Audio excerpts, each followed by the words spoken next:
Dewan Juri yang terhormat, sebagai tim pemerintah, kami menyetujui mosi kali ini, di mana di negara-negara dengan tingkat korupsi tertinggi, seleksi penerimaan mahasiswa baru hanya didasarkan pada indeks integritas sekolah dan indeks kejujuran siswa. Dewan Juri yang terhormat, ketika tingkat korupsi suatu negara mencapai puncak tingginya, maka ada beberapa hak seperti hak-hak rakyat, seperti hak kehidupan, hak mereka untuk menempuh pendidikan, maka ada beberapa hak-hak lainnya tidak terpenuhi, di mana hak tersebut telah mereka diambil oleh oknum pejabat tertentu untuk kepentingan suatu golongan, di mana hal ini akan berimbas kepada kepentingan rakyatnya seperti hak-hak rakyat tidak terlindungi dan tidak terpenuhi, dan beberapa ketimpangan lainnya akan dihadapi oleh suatu negara tersebut, di mana mahasiswa tersebut merupakan akan menjadi cikal bakal pemimpin, di mana jika pemimpinnya saja tidak bisa dipercayai, mereka akan berpengaruh kepada kehidupan masa depan suatu negara, maka mereka lah yang harus mereka perbaiki, dan mereka bimbing mereka menjadi lebih baik lagi untuk tidak sampai korupsi. Di mana di status quo kita kali ini, di mana ketika negara manapun, termasuk negara dengan korupsi yang tinggi, termasuk contohnya Indonesia, di mana mereka menggunakan metode masuknya seleksi universitas mahasiswa dengan menggunakan seleksi SNPTN dari nilai rapor SNPTN dan nilai-nilai UTBK, di mana Dewan Juri Terhormat berdasarkan nilai hasil-hasil tersebutlah mereka bisa masuk ke universitasnya. Ketika hal itu terjadi, Dewan Juri Terhormat, tidak adanya proses evaluasi yang terjadi di tingkat SMA mereka, di mana ketika mereka di tahapan kuliah, mereka pembelajaran pada mata kuliah mereka hanya akan terpikirkan jika mereka akan mendapatkan nilai yang tinggi dan nilai IPK yang tinggi, di mana mereka tidak akan mempedulikan bagaimana caranya agar mereka bisa mendapatkan nilai tersebut. Mereka hanya mempedulikan bagaimana nilai mereka harus tinggi dan IPK mereka harus tinggi, di mana dengan seperti faktor-faktor lainnya seperti orang tua mereka menyuruh nilai mereka harus tinggi dan gengsi mereka, di mana ketika hal itu terjadi mereka akan menghalalkan segala cara untuk mendapatkan nilai tersebut, seperti mereka akan mencontek tugas orang lain, menyalin tugas-tugas dari internet, dan bahkan mereka bisa sekalipun mencari berbagai celah untuk melakukan kecurangan agar nilai mereka menjadi tinggi. Maka dengan itu kami menggantikan mekanisme mereka dengan mekanisme seleksi masuk itu dengan indeks integritas sekolah dan indeks kejujuran siswa, di mana kami menggantinya dari metode SNPTN, nilai rapor SNPTN dan nilai-nilai UTBK yang dilakukan sebelumnya. Kami gantikan dengan menggunakan hal tersebut, di mana indeks integritas sekolah, seperti apakah sekolah tersebut mampu mencapainya dengan benar, dengan mana parameter seperti dalam 1 tahun kita akan melihat bagaimana rekapan jejak alma mater mereka di perkuliahan. Ketika alma mater mereka menjalankan dengan baik, maka mereka akan mencerminkan bagaimana kehidupan sekolah mereka. Berarti sekolah mereka berhasil mendidik mereka dengan baik. Lalu yang kedua, akreditasi sekolah tersebut. Ketika standar pendidikan dan tenaga pendidikan mereka, di mana apakah pendidik tersebut hanya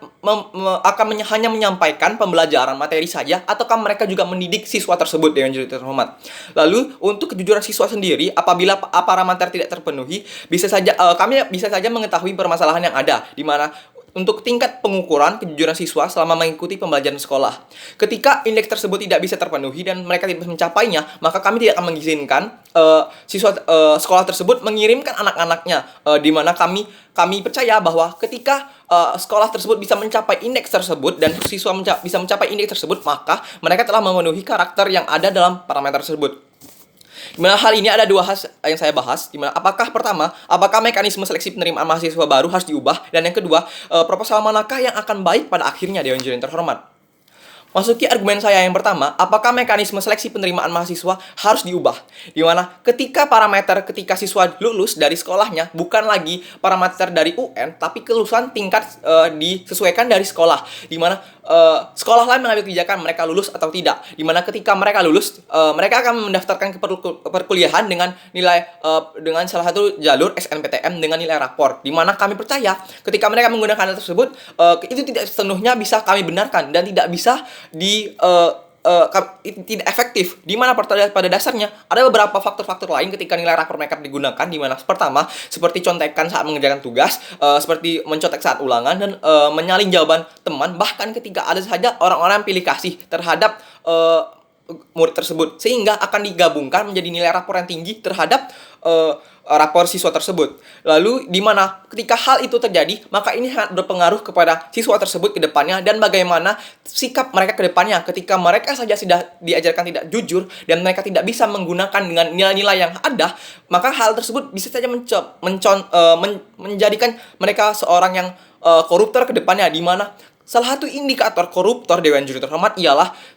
mereka tidak jujur. Maka kejujuran sendiri harus kita terapkan dari dunia SMA Dewan Juri Terhormat. Di mana kami percaya ketika nantinya mereka menjadi calon penerus untuk tulang punggung bangsa, ketika mereka tidak jujur dalam melihat adanya celah, maka mereka akan melakukan korupsi. Seperti contohnya Setia Novanto, di mana dia sendiri dari perkuliahan ternama dan sekolah ternama Dewan Juri Terhormat. Ketika dia diajarkan, jika tidak bisa mengembangkan sisi kejujuran dengan benar, maka contohnya saat ini dia melakukan korupsi. Ketika hal korupsi terjadi, maka siapa yang akan dirugikan selain rakyat dan negara sendiri akan seperti misalkan ada kasus korupsi dari korupsi BPJS, di mana BPJS sendiri dipergunakan untuk kepentingan rakyat untuk berobat. Ketika mereka tidak sakit parah, mereka tidak bisa berobat menggunakan hak BPJS mereka, maka orang tersebut telah mengambil secara tidak langsung hak kehidupan yang dimiliki